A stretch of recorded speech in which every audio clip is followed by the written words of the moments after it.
SCP-262, a coat of many arms. Object Class, Euclid. Special Containment Procedures. Currently, SCP-262 is undergoing review and research to see if it is capable of being used by field agents in the acquisition of other SCPs. Monitored use by commander-level authority is preferable. It is inadvisable to allow agents unsupervised usage of SCP-262 at this time.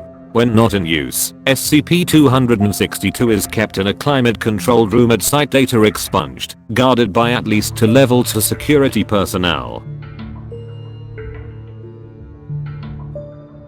Description: SCP-262 is a light brown European military-style greatcoat from a period between the late 1500s to the early 1900s. It is without any specific designations or markings, leading researchers to believe it was an original archetype sample, intended to be submitted to military officials for approval as part of a new uniform design. The pattern was either rejected or lost because it was never implemented. It is made of wool and extends below the knee on most individuals. Carbon dating of the coat fibers has been inconclusive, placing the age of SCP-262 in the range of 6,200 to 6,400 years old. One explanation is that the wool used to create SCP-262 is perhaps thousands of years old, but the coat itself was cut, sewn, and assembled recently. SCP-262 is capable of manifesting numerous arms from within the dark inner lining. When worn, any subject wearing SCP-262 needs only to open the coat to materialize hands and arms which are somewhat under the subject's control. Most limbs are human in nature and vary in skin tones, length, and strength. A noted few include a reptilian-like scaled tentacle some 4 meters, 13 feet long, 4 semi-transparent arm-like appendages made of cellulose, over 10 meters, 33 feet long, with 4 fingers, 2 elbow-like joints, and no wrists. The clawed paw of a large cat, possibly a cougar or mountain lion. Several feet and legs that appear randomly. The space under SCP-262 is considered to be non-Euclidean in nature and the coat itself divergent from normal dimensions. In one instance, test subject 402M was told to put SCP-262 over his head. Upon doing so, SCP-262 fell to the ground as the Class D personnel disappeared under it. Sometime later, fingerprinting of objects that have come into contact with the limbs of SCP-262 have identified one of the arms as that of subject 402M. Subjects properly wearing SCP-262 are able to manipulate these arms with a varying amount of control. Test subject 301F was able to perform multiple tasks at once, even while unaware and blindfolded, leading researchers to believe that SCP-262 has both perception and awareness of its surrounding, even when the subject does not. Some believe SCP-262 to be fully sentient, due to observing SCP-262 playing a piano with 2 or more hands, though the test subject has had no formal training in music, defending itself/subjects from multiple attackers, several limbs fighting one another or even going against the subject's will. At times, when a subject attempts to smoke, a particular limb will remove the cigarette from the subject's mouth and then throw it away. At other times, a different hand will place a cigarette into the subject's mouth and light it though the subject dislikes smoking.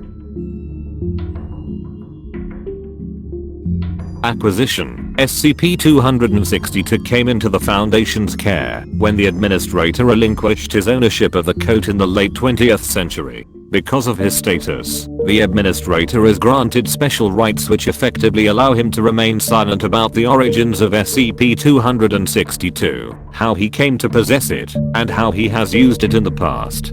The administrator released SCP-262 to the Foundation, stating, "In the right hands, it could be extremely useful. In the wrong hands, it could be extremely dangerous. In my hands, it was becoming extremely dusty and moth-ridden, and taking up far too much space in my closet." Addendum 01. Selected notes from further research regarding the properties of SCP-262. Case Study 262. 11. Inversion of SCP-262.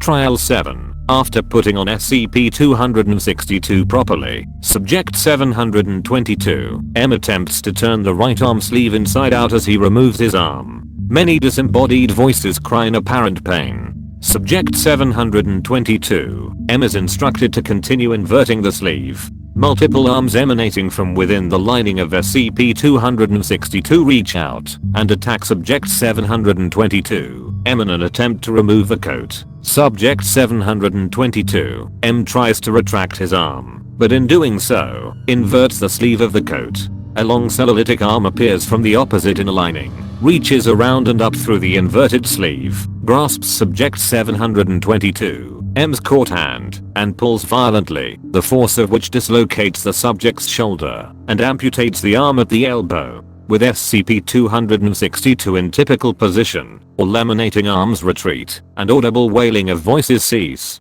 Subject 722M's wounds are treated, and his condition is inconsequential.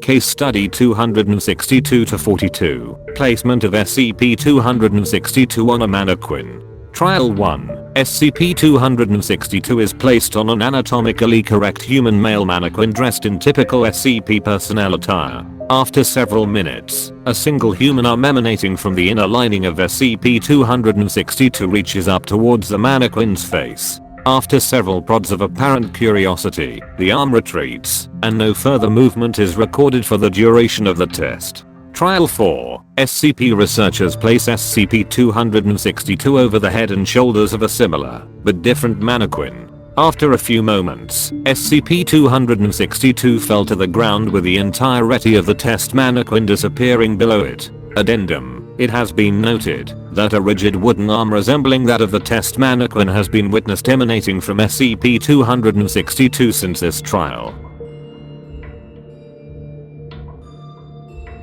Case Study 262-307, Placement of SCP-262 on a recently deceased human being.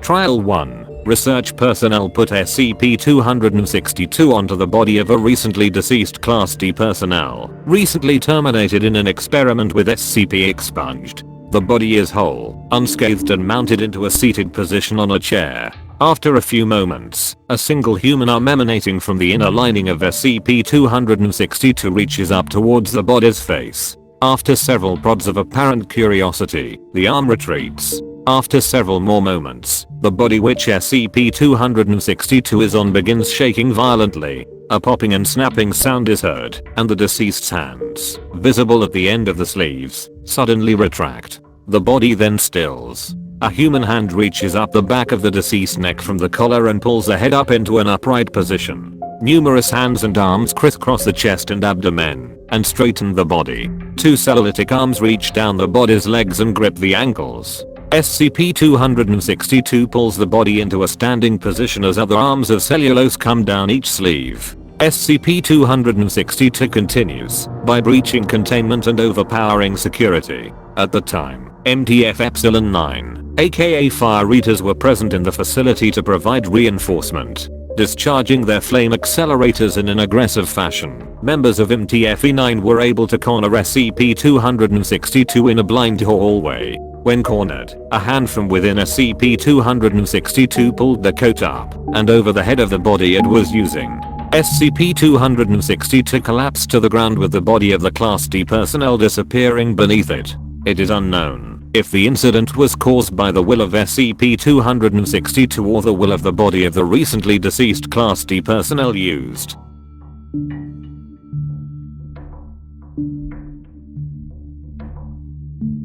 End of file.